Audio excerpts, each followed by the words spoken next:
Encounter हुआ ही नहीं, फिर आप लोग भी झूठ उसी की तरह बोले चले जा रहे हैं। असद को मारा गया, बोलिए ना भाई, असद का मर्डर हुआ।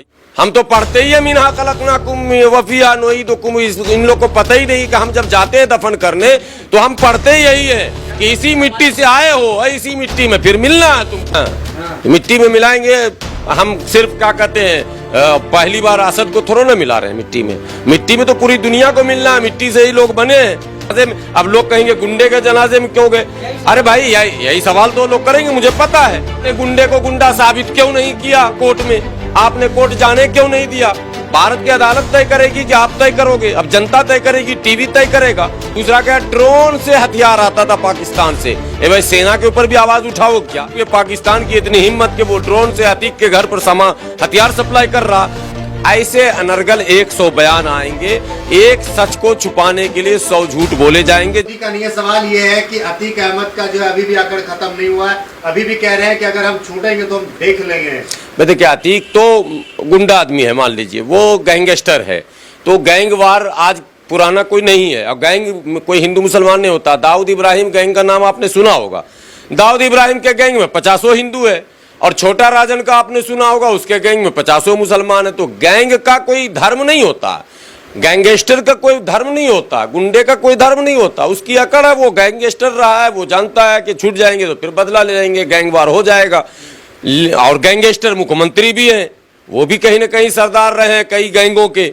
लोग तो कहते थे कि मर गए बेचारे नेताजी, वो भी कई गुंडों के सरदार रहे थे।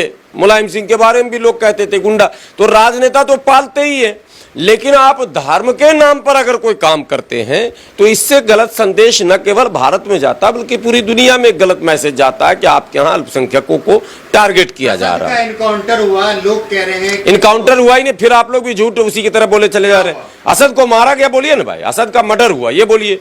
मर्डर किसने किया है? अरे जिसने किया, सरकार ने करवाया मर्डर, और किसने करवाया? इनकाउंटर सब शब्द नया आप लोग पुलिस वाला शब्द उठा के ले आते हैं जो सरकार कहती है। इनकाउंटर का मतलब होता है आमना सामना।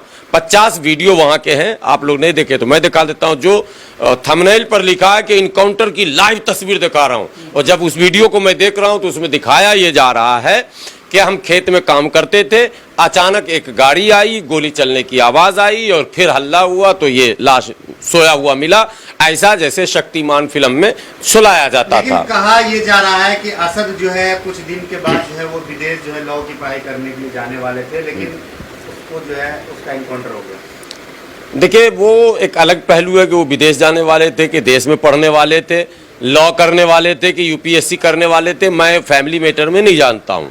वो वहाँ के लोग, प्रयागराज आप जाएंगे, वो मोहल्ले के लोग बताएंगे क्या तैयारी असद कर रहा था। मेरा ये भी नहीं कहना है कि असद बहुत शरीफ लड़का था, मैं ये भी नहीं कह रहा हूँ। मैं ये भी नहीं कहूँगा कि असद नमाजी मुत्तकी था। मैं इन चक्करों में नहीं, मैं सीधी सी बात कर रहा हूँ संविधान की, कि भाई कोई भी व्यक्ति अगर वांटेड है तो पुलिस का काम है उस व्यक्ति को पकड़ के अदालत तक पहुंचाना, उस पर जो मुकदमे होते हैं वो चार्ज फ्रेम करना, चार्जशीट दाखिल करना। आप मुजरिम को पकड़ के और उसको गाड़ी में लेकर जाएं। वो फिल्म था, नाम मुझे याद नहीं आ रहा, हाँ नाम याद आ जाएगा, वो अक्षय कुमार था, और जॉली LLB। ये जो जॉली LLB टाइप हो रहा है, जो एक पुल पर जो मर्डर होता है और एक मथुरा से जो पकड़े जाते हैं, वो सब उसमें पूरी कहानी है जॉली LLB में। ये पूरा जॉली LLB टाइप खेल है, कहीं कोई इनकाउंटर नहीं है। वो जो जगह है जो दिखाया जा रहा है, जो तस्वीर आप लोगों के सामने है, पूरी भारत पूरी दुनिया के लोग देख रहे हैं, उस जगह पे मोटरसाइकिल से वो कैसे गिरा? वो जब 10 राउंड गोली चला ही दिया था पुलिस पर, पुलिस के वो गोली जो भी चलाया विदेशी हथियार था।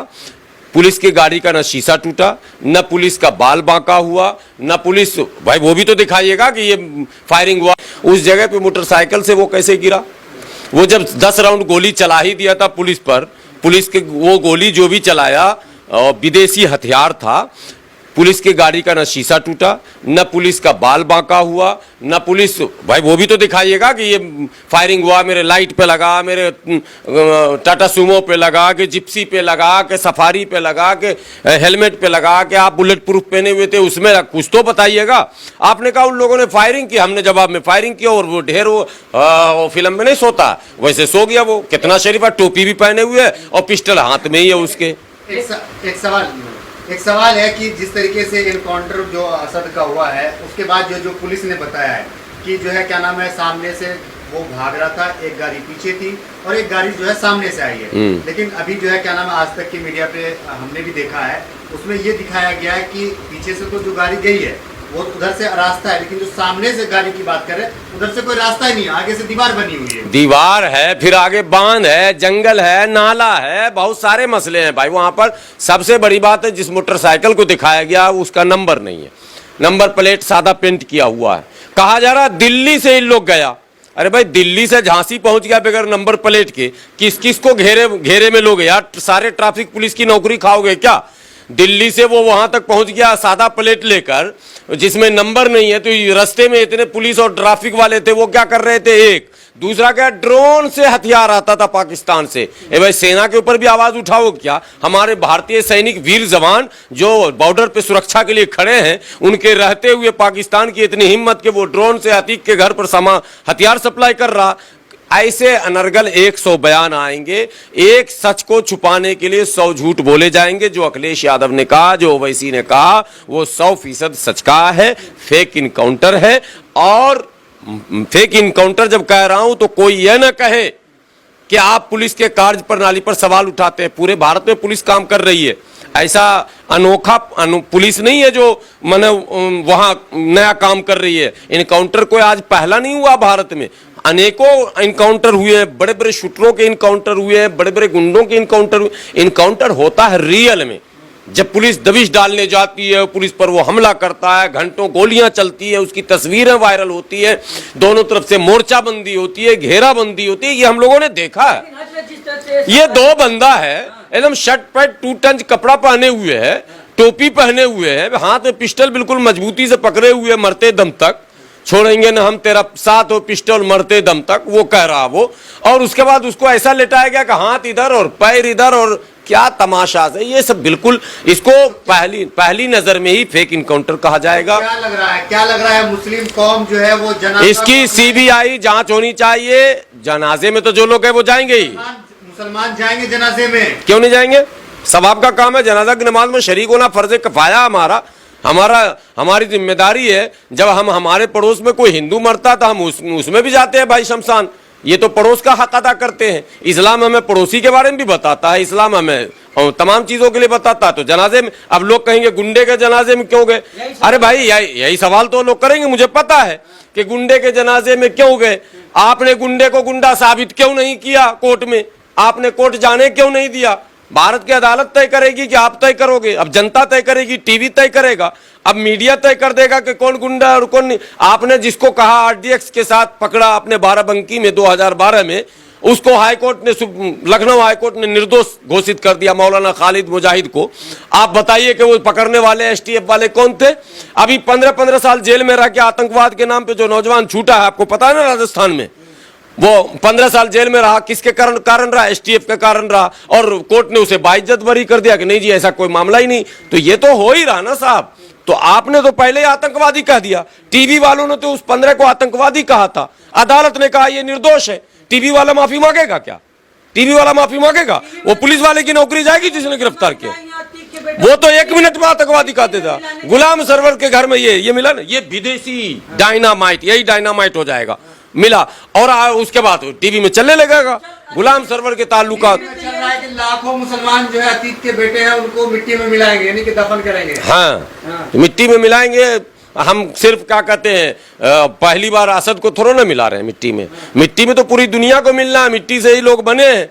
हम तो पढ़ते ही है मिन्हा खलकनाकुम वफिया नुईदुकुम। इन लोग को पता ही नहीं कि हम जब जाते हैं दफन करने तो हम पढ़ते ही यही है कि इसी मिट्टी से आए हो, इसी मिट्टी में फिर मिलना है तुमको, और सबको मिलना है मिट्टी में।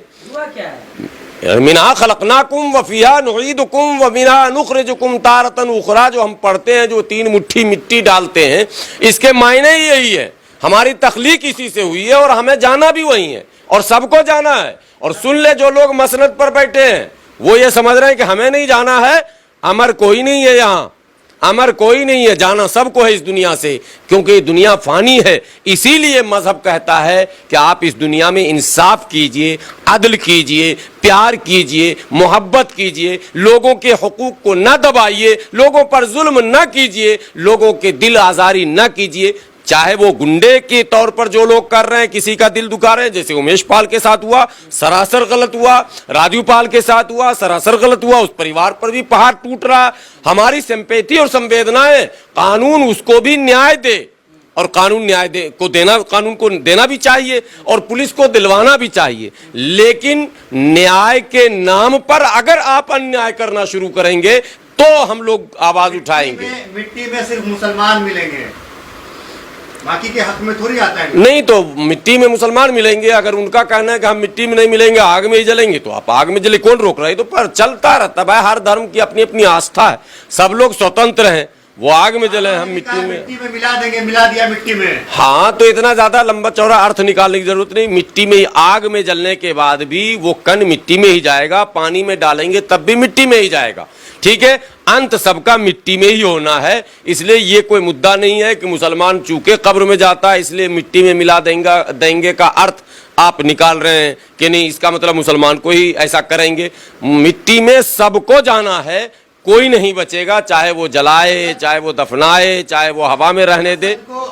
हम ये नहीं कर रहे कि हम अतीक अहमद या विकास दुबे के समर्थन में, और हम कभी किसी मुजरिम के मरने पर खुश नहीं होते और किसी शरीफ के क्या कहते हैं मरने पर खुश नहीं। मौत किसी की भी हो उस पर खुश नहीं हुआ जा सकता है। आखिरी सवाल, जो जश्न मना रहे हैं असद के मौत पे, उसको क्या कहना चाहेंगे? मुबारक होगा। कल हो सकता है जो आज जश्न मना रहे हैं, कल वो जब उनके इर्द गिर्द होगा, देखिए लगेगी आग तो आएंगे घर कई जद में। बस ये इतना ही इशारा काफी है। जब बेलगाम लोग होंगे तो देर सवेर वो लोग जो आज हंस रहे हैं वो भी उनके चपेटे में आएंगे, और फिर वो आज हंस रहे हैं कल रोएंगे। यही होता है। चलिए, धन्यवाद।